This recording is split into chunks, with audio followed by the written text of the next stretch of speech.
Assalamualaikum warahmatullahi wabarakatuh. Kembali lagi di pelajaran Bahasa Indonesia bersama saya Pak Alfandi atau Salam.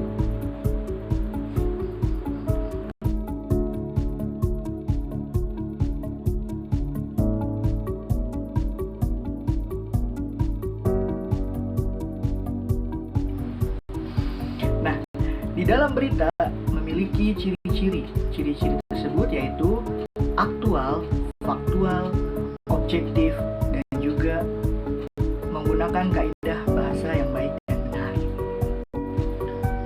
Faktual. Maksud dari faktual adalah berita ini sedang terjadi atau kejadian ini benar-benar terjadi dan ada sumbernya. Jadi tidak mengada-ngada atau mengarang.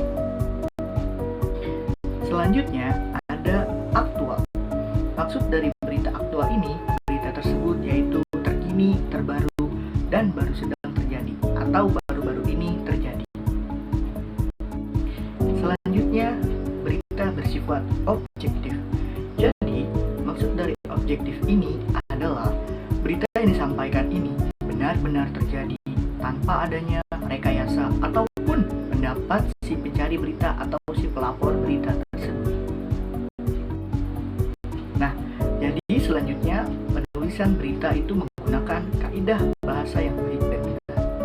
Maksudnya menggunakan bahasa yang baik dan benar adalah dalam penulisan berita, penulisannya harus sesuai dengan kaidah kebahasaan bahasa Indonesia, yaitu yang sudah tertera dalam Kamus Besar Bahasa Indonesia.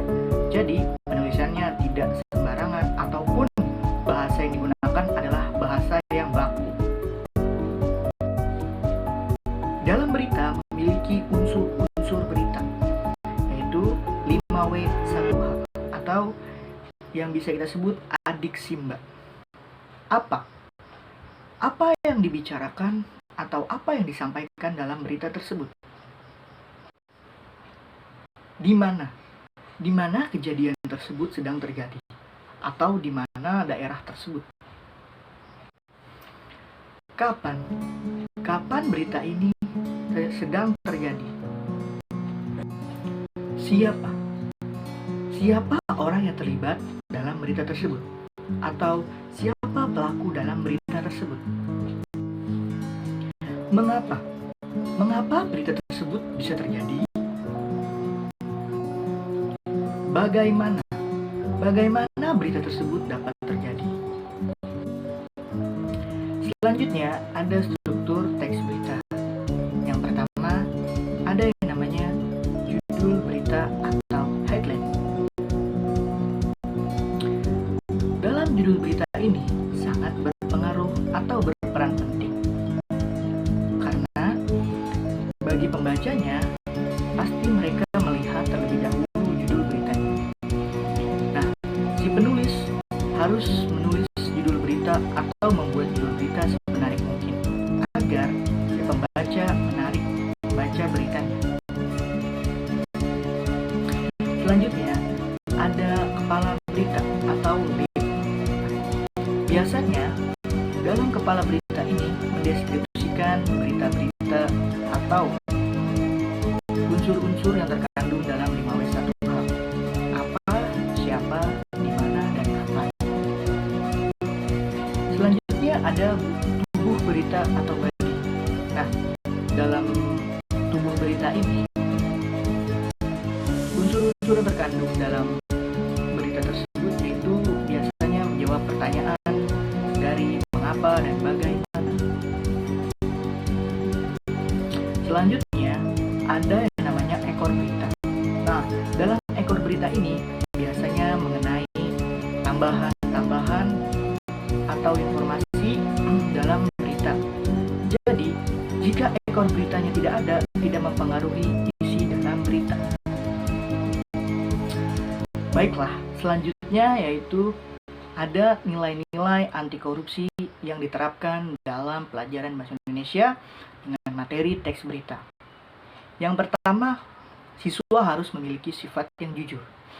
Maksud dari sifat yang jujur, ketika guru memerintahkan atau menyuruh siswa untuk mencari berita, siswa ini harus memiliki sifat yang jujur, di mana berita ini dicari dan juga harus bisa dipertanggungjawabkan.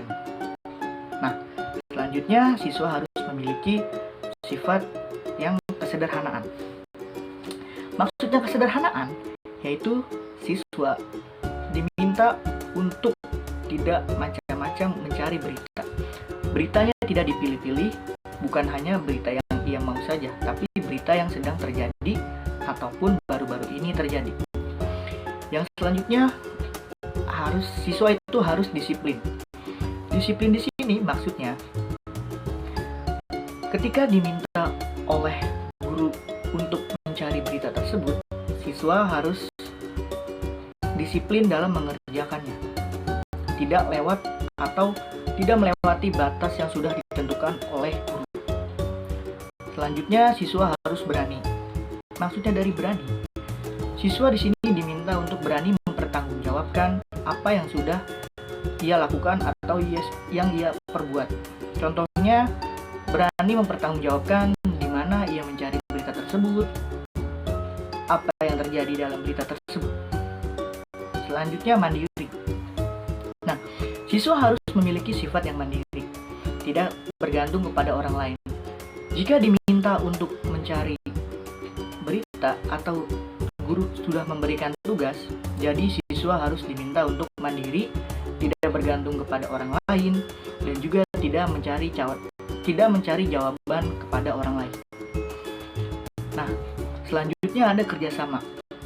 Siswa diminta untuk bekerja sama jika guru menyuruh untuk melakukan atau membuat kelompok. Jadi siswa harus bekerja sama dengan baik dengan satu teman kelompoknya. Selanjutnya, adil. Ketika diberi tugas kelompok oleh guru, siswa tersebut harus seadil-adilnya tidak mencari-cari atau memilih teman-teman yang menurutnya asik, atau lebih memilih teman-teman yang itu-itu saja. Jadi siswa harus memiliki sifat yang adil. Selanjutnya, ada peduli. Nah, dalam berkelompok, siswa ini harus memiliki sifat peduli satu sama lain. Karena dalam berkelompok, ini adalah suatu sosialisasi bersama teman-temannya. Tidak menonjolkan satu individu dari siswa yang lainnya. Sekian pembelajaran kali ini, kurang lebihnya mohon maaf. Wassalamualaikum warahmatullahi wabarakatuh. Dadah, sampai jumpa lagi.